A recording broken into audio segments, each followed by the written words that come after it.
कौन बनेगा नेता। नगर निगम के चुनाव पास आने वाले थे। पूरे कानपुर शहर में टिकट को लेकर मारामारी शुरू थी, लेकिन सबसे ज्यादा चर्चा में वार्ड नंबर 40 की सीट थी। वो इसलिए क्योंकि इस बार वहां की सीट महिला के लिए आरक्षित थी। अब सवाल ये था कि चुनाव लड़ेगा कौन। इससे पहले ठाकुर साहब वहां से पार्षद थे और इस बार उन्होंने अपनी पत्नी सीमा ठाकुर को टिकट दिलवाई और ठाकुर साहब की शान के कारण सीमा जी ने 20,000 वोटों से चुनाव जीत लिया। अरे बधाई हो सीमा भाभी, अब तो आप वार्ड की पार्षद बन गई हैं। अब तो हमारे काम आप ही करवाएंगी। अरे ये तो सिर्फ नाम की पार्षद बनी है, वो तो महिला सीट आ गई, वरना पार्षद तो मुझे ही बनना था। अब भले ही चेहरा इसका होगा लेकिन पावर तो मेरी ही होगी। अरे वाह भाई साहब, क्या दिमाग लगाया है आपने भी। ये आप लोग खाना लगा दिया है सबके लिए। सीमा जी पार्षद बन चुकी थी, फिर भी उनकी एक ना चलती। सारे काम ठाकुर साहब खुद ही संभाल लेते और जहाँ जरूरत पड़ती वहाँ सीमा जी का अंगूठा लगवा लेते। सीमा जी ज्यादा पढ़ी लिखी भी नहीं थी। एक दिन ठाकुर साहब और सीमा एक प्रोग्राम में जाते हैं। अरे ठाकुर साहब आप आ गए। ओहो, पार्षद मैडम भी आ गई है। स्वागत है आप दोनों का। लगता है हमारे पार्षद फंड का सही इस्तेमाल हो रहा है। चलिए अब उद्घाटन करते हैं।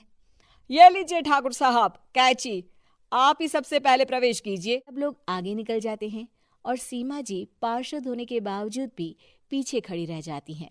वो देखती हैं कि वेलकम बोर्ड पर उनका नाम है, लेकिन महिला होने के कारण कोई उनका सम्मान नहीं कर रहा। अगले दिन एक आदमी उनके घर आता है। अरे ठाकुर साहब नमस्कार।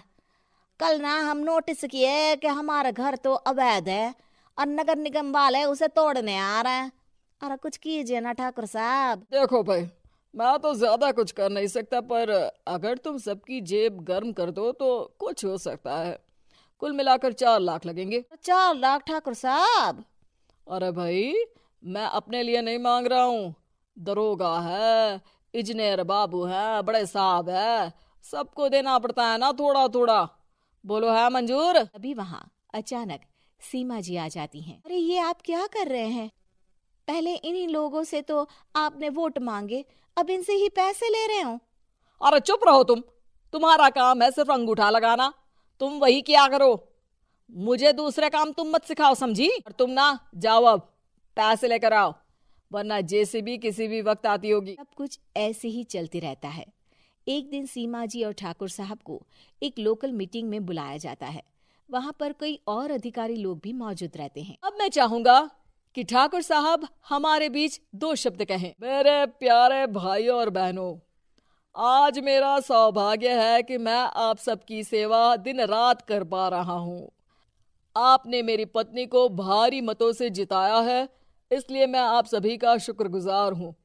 मैं आप सबसे वादा करता हूँ कि हमेशा की तरह हमारे वार्ड में किसी को कोई तकलीफ नहीं आने दूंगा। सभी लोग तालियां बजाने लगते हैं। अब मैं माननीय पार्षद मैडम को स्टेज पे बुलाना चाहूंगा। अपने नाम को बुलाया सुनकर सीमा जी एकदम चौंक जाती है। उन्हें बिल्कुल उम्मीद नहीं थी कि इतनी बड़ी जगह उन्हें मंच पर बुलाया जाएगा। जैसे तैसे वो मंच पर चढ़ती हैं। ऊपर जाते ही सीमा जी को सारी पुरानी बातें याद आ जाती हैं। किस तरह उनके पति उन्हें कभी भी आगे बढ़ने नहीं देते और उनके नाम से गलत काम करते हैं। वो बोलने लगती हैं, मैं आपके वार्ड की पार्षद सीमा हूँ। आप में से बहुत कम लोग ही मुझे जानते होंगे, क्योंकि इससे पहले मुझे कभी ऐसा मौका ही नहीं मिला। सारे मौके मेरे पार्षद पति यानी आपके ठाकुर साहब ही लेते रहे, लेकिन आज ये मौका मुझे मिला है तो मैं इसे ऐसे ही नहीं जाने दूंगी। मैं आपको ये बताना चाहती हूँ कि आपके ठाकुर साहब मेरे नाम की आड़ में गैर कानूनी काम करते हैं। इस पर अंगूठों के निशान मेरे होते थे, इसीलिए मैं अपनी गलती मानती हूँ और आज अपने पद से इस्तीफा देती हूँ, ताकि आगे से कोई गलत काम ना हो पाए।